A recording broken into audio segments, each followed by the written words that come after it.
téléspectateurs, comme vous l'avez constaté, ça fait des mois qu'on fait face à un phénomène bizarre et inquiétant, celui de la disparition des rappeurs. Maintenant ils sont au nombre de 65 et la police mène toujours l'enquête. Jusqu'à présent on n'arrive pas à trouver les coupables.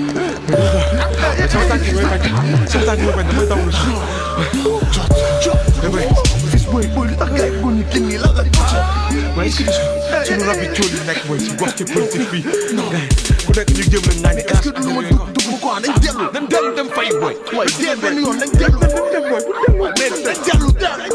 dem benn yoon what the fuck dil bi waru la yomb duñu toog di seetaan ñu si génn du demee ni wut na goon dafa joot ñu dellu fa fipp dil bi wët ba tiku ñu siisu ya fitu gaynde drip xiidu na ba tooj may ki jiitu di matu di siicu du ndiiru ku siibu ndax siiku at la indaale jox la amul mel siiku nañ leen tëkku ba boleen si raak di sanente track di dorante yaat si seen kaw ba def maat képp di futti képp di butti géew buggi si guddi ñu duggi si lëndëm bi ñëw soppaliku ñi ngeen bëggoon a rey ñoo dekki ñoo tegal leen metti di sekki seen kaw ba tepp seen baat bi deret di xelli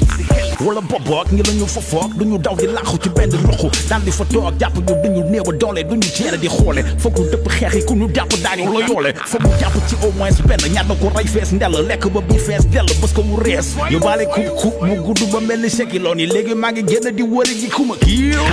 bëgguma ñu dem ma xam ci town bi écouteur yi samay nopp topp sadiku sound bi Dexter ma posté de yéene la ay corote daggate mari de boole laaj moroxe